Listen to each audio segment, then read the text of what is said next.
Hola mis hermanos y mis hermanas, Dios les bendiga, la Virgen María les guarde siempre. Bienvenidos a mi programa La Buena Nueva con su servidor el Padre Bernardo Moncada. Hoy es lunes 8 de julio y yo los invito a que escuchemos La Buena Nueva.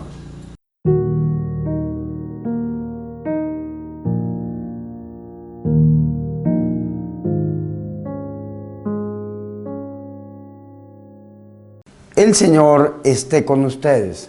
Proclamación del Santo Evangelio de nuestro Señor Jesucristo, según San Mateo. En aquel tiempo, mientras Jesús hablaba, se le acercó un jefe de la sinagoga. Se postró ante él y le dijo: Señor, mi hija acaba de morir, pero ven tú a imponerle las manos y volverá a vivir. Jesús se levantó y lo siguió, acompañado de sus discípulos. Entonces una mujer que padecía flujo de sangre desde hacía 12 años, se le acercó por detrás y le tocó la orilla del manto, pues pensaba: con solo tocar su manto me curaré. Jesús, volviéndose, la miró y le dijo: Hija, ten confianza, tu fe te ha curado. Y en aquel mismo instante quedó curada la mujer. Cuando llegó a la casa del jefe de la sinagoga, vio Jesús a los flautistas y el tumulto de la gente y le dijo: Retírense de aquí, la niña no está muerta, está dormida. Y ellos se burlaron de él. En cuanto hicieron salir a la gente, entró Jesús, tomó a la niña de la mano y ésta se levantó. La noticia se difundió por toda aquella región. Palabra del Señor.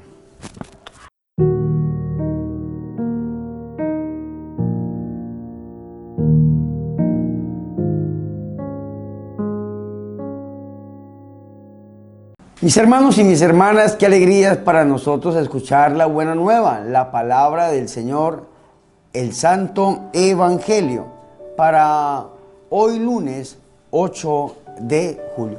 Mis hermanos, acabamos de escuchar una parte del Evangelio de San Mateo, que está tomada del capítulo 9, versículo 18 al 26, donde encontramos el relato de la curación de una hemorroísa y la resurrección de la hija de un jefe.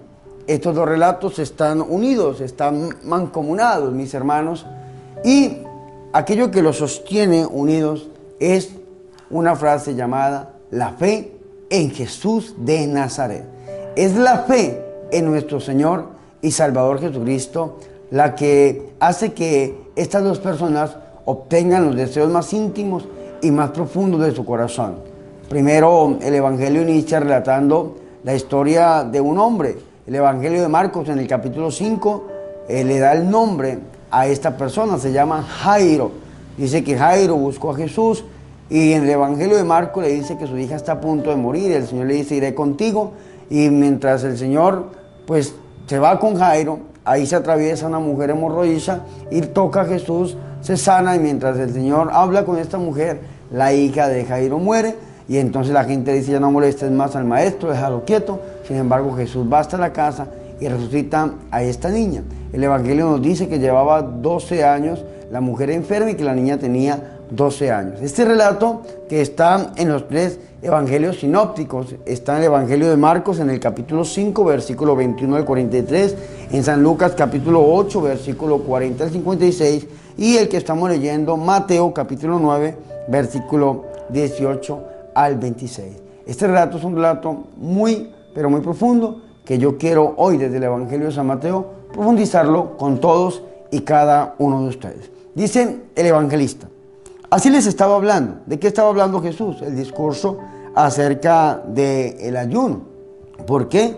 Porque los discípulos de Juan y los fariseos se acercaron a los discípulos de Jesús a preguntarle que por qué ellos no ayunaban. En cambio, los discípulos de Juan y los fariseos tenían el ayuno como algo obligatorio. Y entonces el Señor les está hablando acerca del novio, que cuando el novio está con él, no ayunarán, pero llegará el día en que el novio será arrebatado y ahí sí ayunarán, refiriéndose al Señor a su pasión. Así les estaba hablando cuando se acercó un magistrado. La Sagrada Escritura en el Evangelio de San Mateo dice que este hombre era un magistrado. Sin embargo, el Evangelio de Marcos dice que era el jefe de la sinagoga. Llega uno de los jefes de la sinagoga llamado Jairo. Aquí nos dice que era un magistrado, es decir, una persona importante, una persona que ocupaba una importancia al interior de la sociedad judía. Algunos biblistas dicen que este hombre era un sacerdote, un hombre encargado de una sinagoga. Así les estaba hablando Jesús cuando se acercó un magistrado y se postra ante él diciendo, vea qué interesante esto, este magistrado llega y se postra ante Jesús diciendo, dice el Evangelio de San Marcos, que este magistrado llama a Jesús Señor. Dice, llega uno de los jefes de la sinagoga llamado Jairo y al verle cae a sus pies y le suplica con insistencia, mi hija está a punto de morir, pero ven a imponer las manos sobre ella para que se salve y viva. Y se fue con él y le seguía una gran muchedumbre. Este magistrado llega, se arrodilla, reconoce a Jesús como Señor, le dice, mi hija acaba de morir, según el Evangelio de Mateo, la hija acaba de morir, según el Evangelio de Marcos, la hija estaba a punto de morir. Llega, le dice, mi hija acaba de morir, pero vea qué interesante esto, ven, impón tu mano sobre ella y vivirá. Algunos biblistas dicen que más que pedirle al Señor algo, pareciera que le está dando una orden. ¿Y por qué este hombre llega a los pies de Jesús? Porque la enfermedad que lleva a su hija a la muerte, o el acontecimiento de la muerte al interior de esta familia, lleva a que este hombre se encuentre a los pies de Jesús. Ahora la pregunta es, ¿y a nosotros qué nos ha llevado a los pies de nuestro Señor y Salvador Jesucristo? ¿Qué nos ha llevado a nosotros para poder buscar de Dios? Hay mucha gente que busca de Dios porque sencillamente llegó la enfermedad, el demonio ha atacado a la familia, la bancarrota tocó la economía y se fue al suelo totalmente. Y entonces ahí en un momento límite nos acordamos o pensamos que tal vez Dios podrá hacer algo y nos volvemos a nuestro Señor, a nuestro Salvador Jesucristo. ¿Cuál es la razón por la cual nosotros hemos llegado a los pies de Cristo? Y la mayoría de los que me están escuchando pueden pues opinar prácticamente lo mismo. Yo llegué a los pies de Cristo por una enfermedad, llegué a los pies de Cristo porque me pasó esto, llegué a los pies de Cristo porque viví esto, llegué a los pies de Jesús porque algo sucedió en mi vida que me arrojó a los pies de Jesús.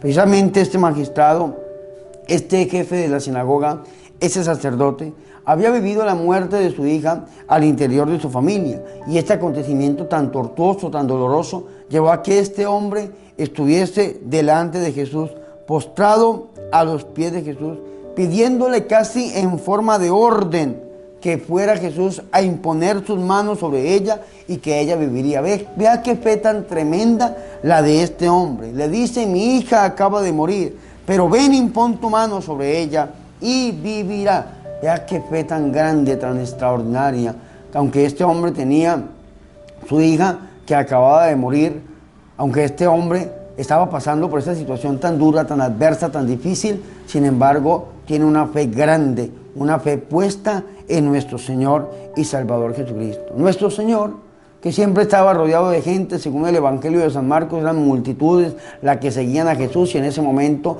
lo empujaban, lo apresuraban. El Señor Jesucristo, sin embargo, no le da una palabra negativa. El Señor Jesucristo se levantó inmediatamente y le siguió, dice la Biblia, junto con sus discípulos. Vea qué interesante esto. Junto con sus discípulos, el Señor siguió a este hombre. Y aquí entra el otro relato que está entretejido en el primero. El primer relato es la resurrección de la hija de un jefe que según el Evangelio de Marcos se llama Jairo, y entra entrelazado un acontecimiento bastante difícil. Dice la Sagrada Escritura que en esto una mujer que padecía flujo de sangre desde hacía 12 años se acercó por detrás y tocó el borde de su manto, pues se decía para sí, con tan solo tocar su manto, me salvaré. Vea qué interesante esto. El Evangelio de Marcos nos da a nosotros unos datos más precisos, más importantes. Dice Marcos 5:25. Entonces, una mujer que padecía flujo de sangre desde hacía 12 años Vea lo que dice, y que había sufrido mucho con muchos médicos y había gastado todos sus bienes sin provecho alguno. Antes bien había empeorado. Habiendo oído lo que se decía de Jesús, se acercó por detrás entre la gente y tocó su manto, pues se decía, si logro tocar aunque sea solo sus vestidos, me salvaré. Inmediatamente se le secó la fuente de sangre y sintió en su cuerpo que quedaba sana de todo mal. Esta mujer había oído hablar de Jesús. Alguien le había hablado acerca de los grandes milagros. Según el Evangelio de San Mateo, el Señor ha iniciado desde el capítulo 9 una serie de 10 milagros, desde la curación del paralítico al último que vamos a encontrarnos, que es la curación de un endemoniado. Este milagro que el Señor está obrando es el milagro número 7. El 8 es Jesús sana a los ciegos. El 9 la curación de un endemoniado. Este milagro es el milagro número 8, 9 y 10. El número 8. Y entonces esta mujer había escuchado hablar de que el Señor tal vez había curado a un paralítico, de que el Señor había hecho muchos milagros, la curación de un centurión romano, la curación de la suegra de Pedro, la tempestad calmada. Muchos milagros había hecho el Señor y esta mujer había escuchado tal vez acerca de esto. Y esta mujer, al escuchar hablar de Jesús y que tal vez Jesús la podía ayudar, porque ya había esta mujer vivido 12 años con esta terrible enfermedad, una enfermedad que, según dice la misma Sagrada Escritura, la excluía del interior de la sociedad. Vea que si usted lee conmigo Levíticos capítulo 15, versículo 25, es muy puntual esta ley. Cuando una mujer tenga flujo de sangre durante muchos días fuera del tiempo de sus reglas, o cuando sus reglas se prolonguen, quedará impura mientras dure su flujo, como en los días del flujo menstrual. Todo lecho en que se acueste mientras dura su flujo será impuro como el lecho de la menstruación, y cualquier mueble sobre el que se siente quedará impuro como durante la impureza menstrual. Quien los toque quedará impuro y lavará sus vestidos, se bañará y quedará impuro hasta la tarde. Una vez que ella sane de su flujo, contará 7 días y quedará después pura la mujer. Vea qué terrible esto. Una mujer en la época de Jesús, mientras durara su flujo menstrual, era considerada una mujer impura, porque todo el que tuviera contacto con sangre, con muertos, entre otras cosas, quedaba impuro. Y si este flujo se prolongaba durante muchos días, pues de igual manera esta mujer era impura. Todo el hecho en que se sentara, se acostara, quedaba impuro. Todo mueble en el que se sentara quedaba impuro. Toda persona que tocara quedaba impura. Vea lo terrible de esta mujer. Si ustedes se pueden ver, a Jesús lo seguían una gran muchedumbre. Una gran muchedumbre. Vamos a leer nuevamente el Evangelio de San Marcos. Cuando el Señor Jesucristo se devuelve y pregunta, ¿quién me ha tocado? En el versículo 30, Marcos 5:30, ¿quién me ha tocado los vestidos? Y sus discípulos le contestaron, están viendo que la gente te oprime y preguntas, ¿quién me ha tocado? Pero él miraba a su alrededor para descubrir a la que lo había hecho. Claro, al Señor lo seguía mucha gente. Entonces esta mujer es una mujer valiente, porque dice una revista litúrgica, el catecismo de la época decía que todo lo que esta mujer tocara quedaba impuro. Pero la mujer decía en sus adentros, si logro tan solo tocar el borde de su manto, yo sé que sanaré. Vea qué interesante esto, no es tocar el borde del manto como tal, la tela como tal, sino la fe de esta mujer en nuestro Señor y Salvador Jesucristo. La misma fe que tenía Jairo. Jairo le dijo, ven, impón tus manos sobre mi hija y yo sé que mi hija vivirá. En el Evangelio de San Mateo, en el Evangelio de San Marcos, la niña estaba enferma y él le dijo, yo sé que mi hija sanará. Sin embargo, vea qué interesante esto.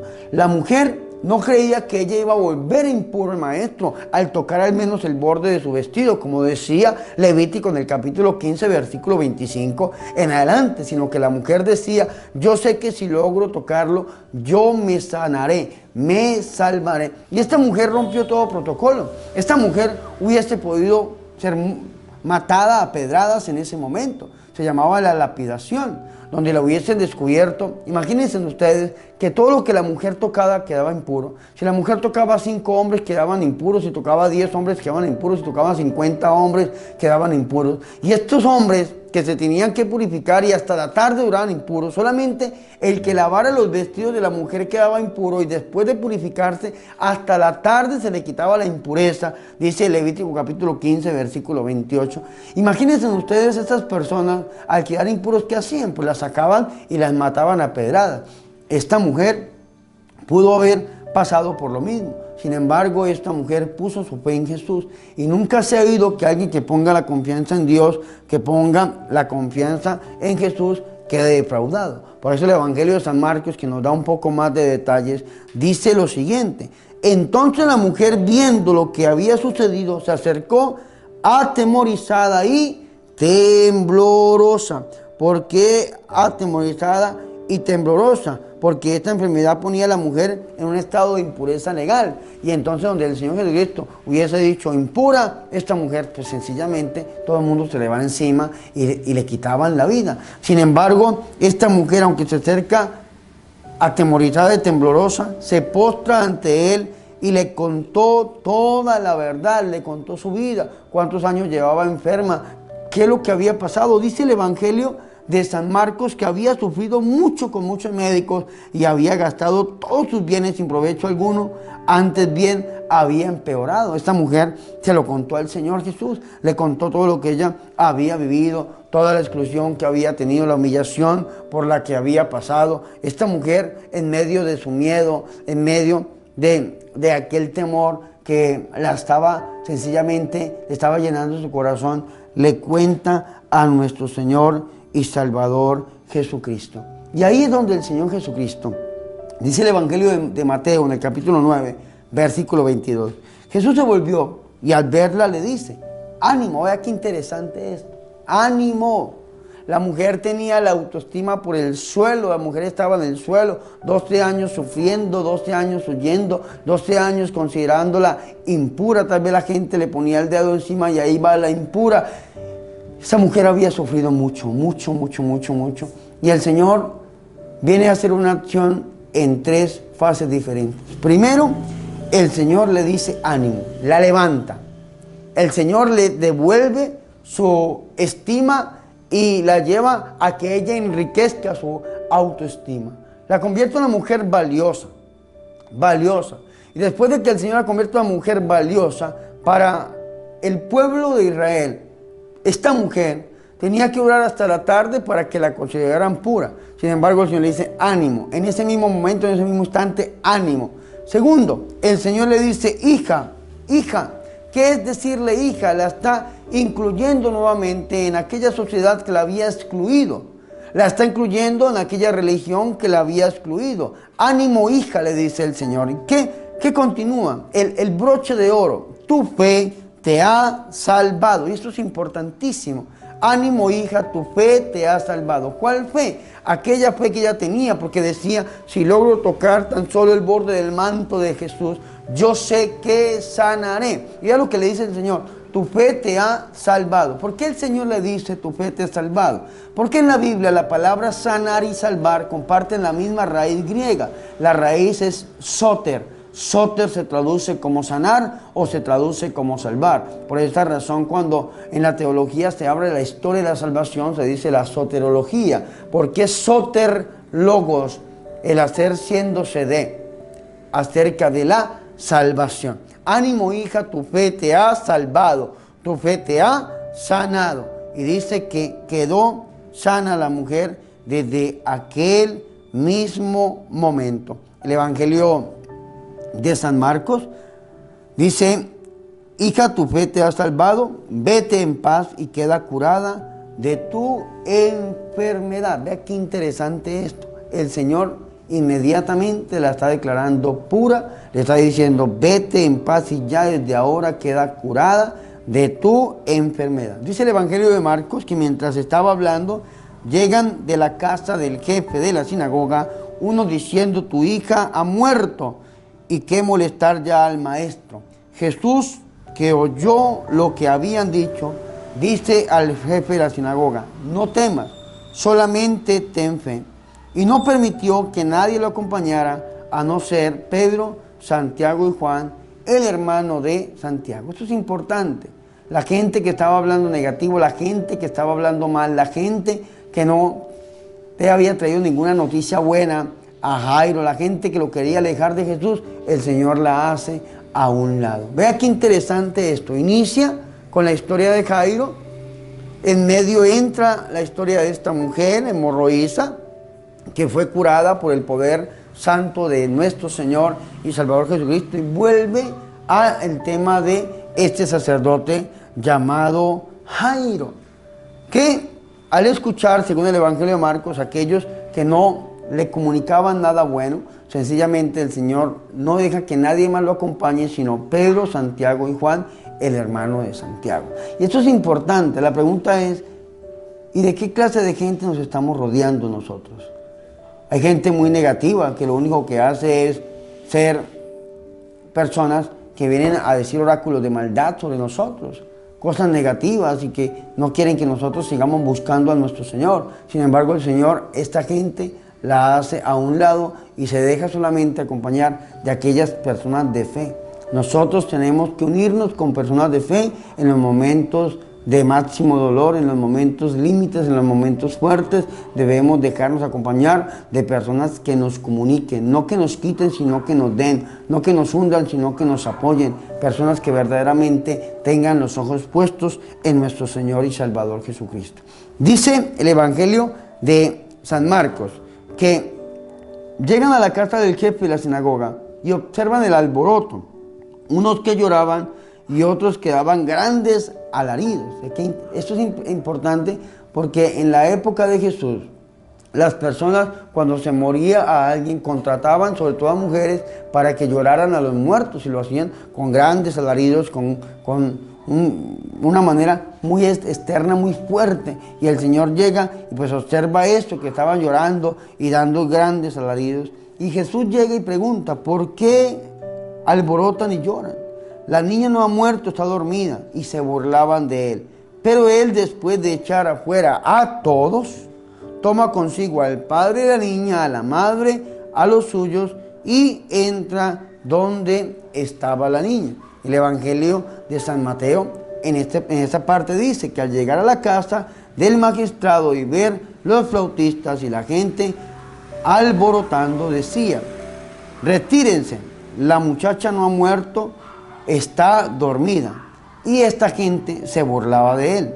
Mas echada fuera la gente, entró él, la tomó de la mano y la muchacha se levantó. Y esa noticia se divulgó por toda aquella región. Vea qué interesante esto. El Evangelio de San Mateo no da muchos detalles, solamente dice que el Señor echó a la gente, llegó, tomó a la niña de la mano y la niña se levantó. El Evangelio de San Marcos nos habla a nosotros un poco más acerca de esto.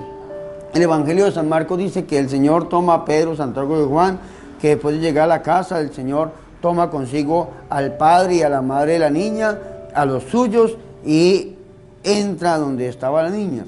Tomándola de la mano, le dice, esto lo omite Mateo, Talita cum, que quiere decir, muchacha, a ti te digo, levántate. La muchacha se levantó al instante y se puso a andar, pues tenía 12 años. Vea qué interesante esto. 12 años tenía la mujer con este flujo de sangre y 12 años tenía la niña de este hombre llamado Jairo, que nos lo dice el Evangelio de San Marcos. Tenía 12 años. Todos quedaron fuera de sí, llenos de estupor. Y les insistió mucho en que nadie lo supiera y les dijo que le dieran de comer a la niña. Vea qué interesante esto, se llama el silencio mesiánico, cuando Jesús decía que nadie se enterara, que nadie supiera. Eso lo omite el Evangelio de San Mateo. Sin embargo, el Evangelio de San Mateo dice que el Señor echa fuera a la gente, entró él, la tomó de la mano y la muchacha se levantó. Y esa noticia se divulgó por toda aquella región. Se lo repito, el hilo conductor de estos dos relatos está en la fe puesta en Jesús de Nazaret.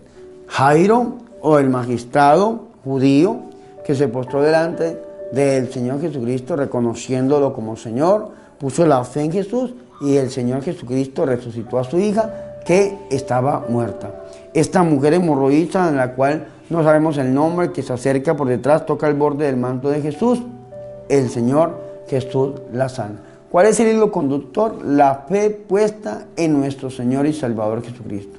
Si nosotros ponemos la fe, el Señor va a obrar en la persona total. No solamente internamente, sino también externamente. Internamente resucitando a esta niña, devolviéndole la vida. Externamente sanando a una mujer que estaba enferma. Las dos, 12 años la mujer enferma, 12 años tenía esta niña. Si nosotros ponemos la fe en Jesús, Jesús va a sanar al hombre total. Nos va a sanar totalmente.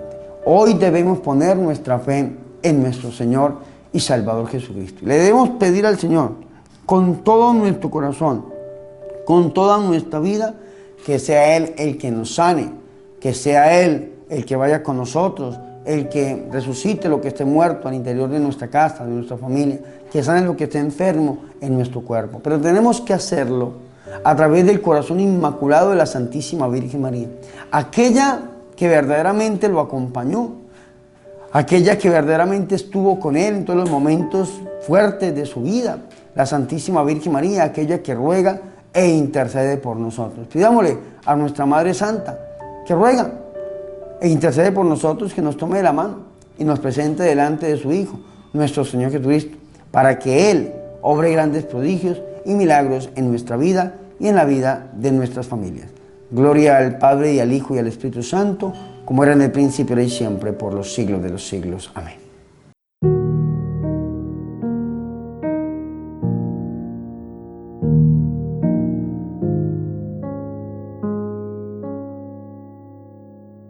Ahora, mis hermanos y mis hermanas, yo los invito a que hagamos oración. Dice el Salmo 145, versículo del 1 al 3.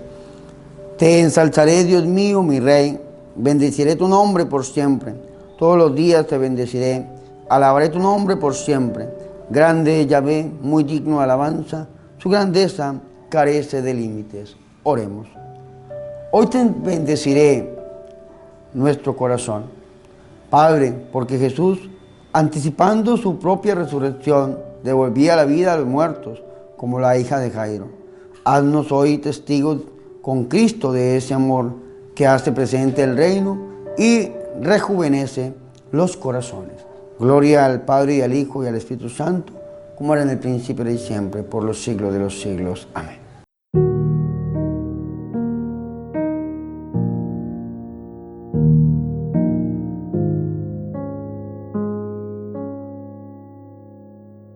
Hermanos y hermanas, hemos llegado al final de este programa, La Buena Nueva, con su servidor el Padre Bernardo Moncada, para hoy lunes 8 de julio.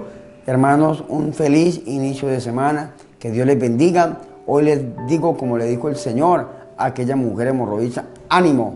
Yo les digo hoy, ánimo, sana, ánimo, levántate, ánimo, alaba al Rey de Reyes, al Señor de Señores.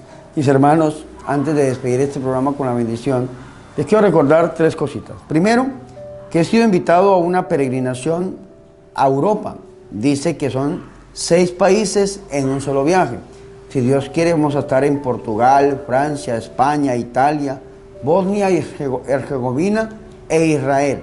Vamos a visitar santuarios como Fátima, Lourdes, Medjugorje, Montserrat. Vamos a estar en Roma, en el Vaticano, en la audiencia general con el Papa. Vamos a estar en Israel, en Tierra Santa, visitando todos los lugares santos. ¿Cuándo van a ser?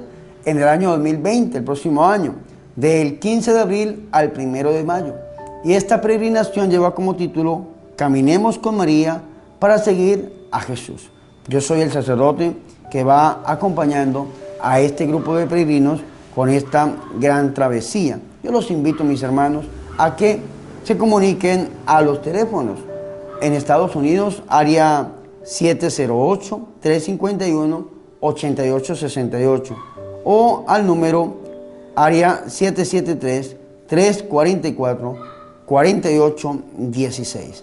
Ahí se comunican con los encargados y les preguntan todo el tema de precios. La fecha es del 15 de abril al 1 de mayo. 6 países en un solo viaje. Caminemos con María para seguir a Jesús.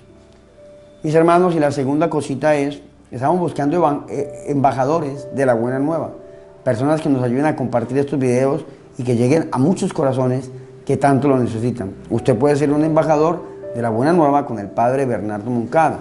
Suscríbase a mi canal de YouTube, copie el link, envíeselo a sus familiares y amigos, diciéndoles también que hagan lo mismo, que se suscriban al canal, que copien el link y que a su vez reproduzcan los videos y los compartan, y así la buena nueva llegará a muchos corazones. Recuerden, mis hermanos, la campaña llamada $1 para la evangelización. Queremos grabar una película católica, queremos llevar a Jesús hasta las salas de cine y hemos iniciado una campaña llamada así, $1 para la evangelización. Si todas las personas que siguen este canal de YouTube donaran $1 una vez en su vida, podríamos llegar a grabar pronto esta gran película católica. ¿Cómo lo pueden hacer llegar este dólar? A través de la cuenta Bancolombia a nombre del Padre Bernardo, o a través de Nequi. En la descripción del video está la cuenta y está el número telefónico. ¿Cómo lo pueden hacer llegar? A través de Wells Fargo en Estados Unidos. O hay una aplicación que se llama PayPal. La cuenta PayPal es la que aparece en la descripción del video, porque tuve una cuenta anterior, pero tuve problemas con la ubicación geográfica, porque aparecía de España y no pudimos hacer movimientos financieros con esta cuenta. Entonces abrimos una en Colombia. Esta es la cuenta que estamos utilizando en este momento para que ustedes hagan llegar ese dólar para la evangelización. Y ahora sí, mis hermanos, no siendo más, como sacerdote y amigo, quiero impartir sobre ustedes la santa y la verdadera bendición. El Señor esté con ustedes. Y la bendición de Dios Todopoderoso, Padre, Hijo y Espíritu Santo, descienda sobre ustedes y permanezca para siempre. Amén.